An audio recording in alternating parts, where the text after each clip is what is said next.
कृष्ण। ये दिन है पितरों की स्मृति का, शनिदेव की कृपा का और अद्भुत सोम शक्ति के संगम का। कथा का शुभारंभ करने से पहले आइए हम सब देवी देवताओं का आह्वान और उनसे प्रार्थना करते हैं। हे गणेश भगवान, इस शुभ कथा को बिना विघ्न के पूर्ण होने का आशीर्वाद प्रदान करें।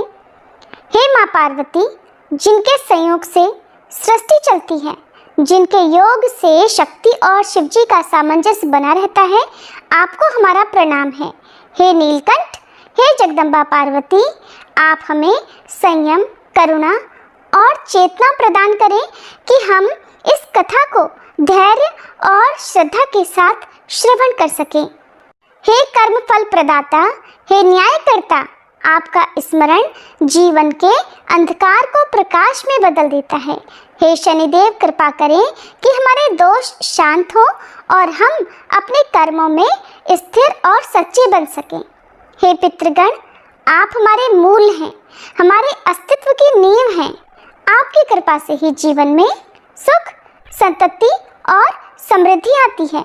हे पितरों, आप जहाँ कहीं भी हो, हमारी श्रद्धा को स्वीकार करें और हमें आशीर्वाद दें कि हम आपके ऋण को प्रेम और सेवा से चुका सकें। अब हम करते हैं इस पावन कथा का शुभारंभ।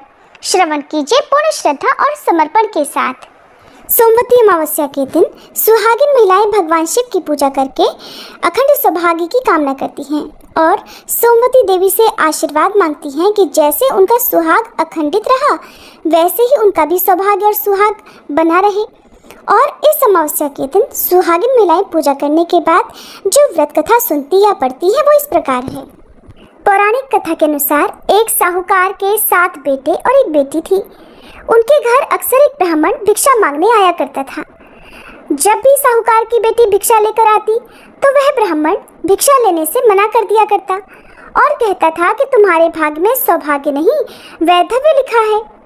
ये सुनकर साहूकार की बेटी बहुत दुखी हो जाती। कई बार ऐसा ही होता रहा। तब एक दिन साहूकार की बेटी ने अपनी माँ को सारी बात बता दी कि कैसे एक ब्राह्मण भिक्षा मांगने आता है और उससे भिक्षा लेने से ही मना कर देता है। साहूकार की पत्नी ने अपनी बेटी से कहा कि अगली बार जब वह भिक्षुक आए तो मुझे बताना। फिर एक दिन वह भिक्षुक द्वार पर आया। उस समय साहूकार की पत्नी दरवाजे से पीछे छुपकर सारी बात सुनने लगी। वही हुआ जैसा हमेशा होता था।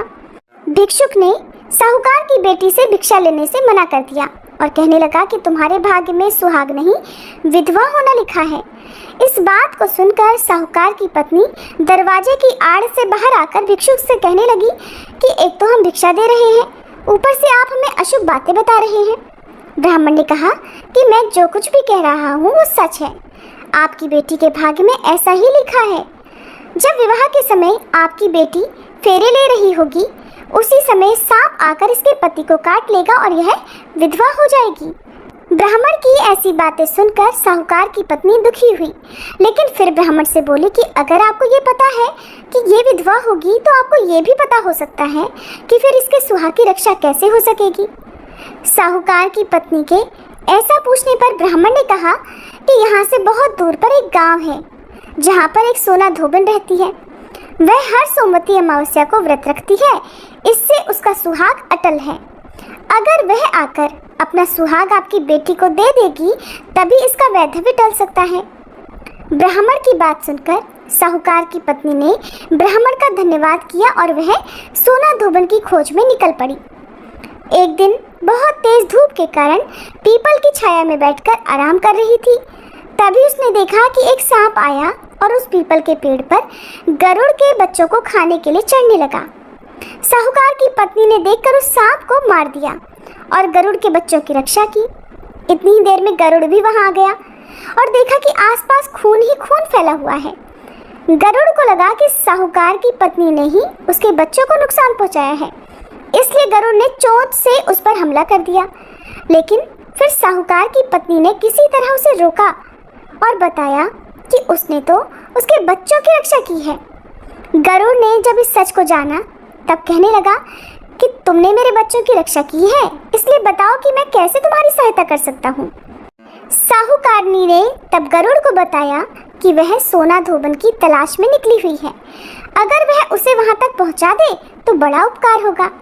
फिर साहूकारनी को गरुड़ ने सोना धोबन के गांव में पहुंचा दिया। सोना धोबन के 7 बेटे और बहुएं थीं, लेकिन बहुओं में घर के काम को लेकर कहासुनी बहुत हुआ करती थी। साहूकारनी को एक उपाय सूझा और वह हर रात जब सभी लोग सो जाते तो सोना धोबन के घर में चुपके से चली जाती और घर का सारा कामकाज करके निकल आती। कई दिनों तक ऐसा ही चलता रहा। तब एक दिन सोना धोबन ने सोचा कि अब मेरी बहुएं आपस में कहासुनी भी नहीं करती और घर का सारा कामकाज भी हो जाता है। आखिर ऐसा करता कौन है? ये सब जानने के लिए सोना धोबन छुपकर बैठ गई और सब कुछ उसने अपनी आंखों से देख लिया। काम करके जब साहूकारनी जाने लगी तब धोबन ने उसे पकड़ लिया और पूछने लगी कि तुम कौन हो और यहाँ इस तरह मेरे घर का काम करके क्यों चली जाती हो? साहूकारनी ने कहा, मैं सब बता दूंगी, लेकिन पहले वचन दो कि सारा सच जानने के बाद तुम मेरी मदद जरूर करोगी। सोना धोबन ने साहूकारनी को वचन दे दिया। साहूकारनी ने सारी बातें सोना धोबन को बता दी और अपने साथ चलने के लिए कहा। सोना धोबन साहूकारनी के साथ चल दी। जाने से पहले अपनी बहुओं से बोली कि मेरे लौटने तक हो सकता है तुम्हारे ससुर जी की मृत्यु हो जाए, लेकिन इनके शरीर को तेल में डुबो कर रखना, अंतिम संस्कार मत करना। सोना धोबन इस प्रकार चलते चलते साहूकारनी के घर आ गई और जब साहूकारनी की बेटी का विवाह हो रहा था तब फेरों के समय एक सांप लहलहाता हुआ चला आया। सोना धोबन ने उस सांप के आगे दूध और लावा रख दिया। जैसे ही वह सांप दूध पीने लगा कि सोना धोबन ने उस सांप को एक पिटारी में बंद कर दिया और फिर साहूकारनी की बेटी से कहने लगी कि अब तक मैंने जितने भी सोमवती अमावस्या का व्रत रखा है उन सभी का पुण्यफल मैं साहूकारनी की बेटी को देती हूँ। इसके बाद साहूकारनी की बेटी का वैधव्य टल गया और वह सौभाग्यवती बन गई।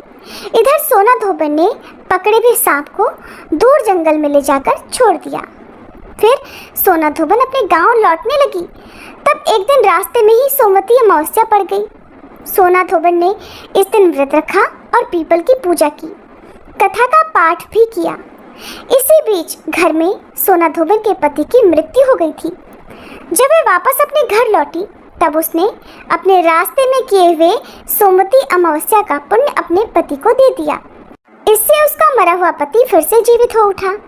लोगों ने जब सोना धोबन से पूछा कि तुमने अपने मरे हुए पति को कैसे जीवित कर लिया, तब उसने बताया कि उसने सोमवती अमावस्या के व्रत के प्रभाव से अपने पति को जीवित किया है। तब से उस गांव की सभी सुहागिन महिलाएं भी अपने अपने पति की लंबी आयु की कामना से सोमवती अमावस्या का व्रत रखने लगी। हे मावस माता, जैसे आपने साहूकारनी की बेटी और सोना धोबन के पति की रक्षा की, जैसे उनका सुहाग अमर किया, इसी तरह इस कथा को कहने, सुनने और हुंकारा भरने वाली सभी सुहागिन महिलाओं के सुहाग की रक्षा करना, सभी का सुहाग अटल रखना। प्रेम से बोलिए अमावस माता की जय।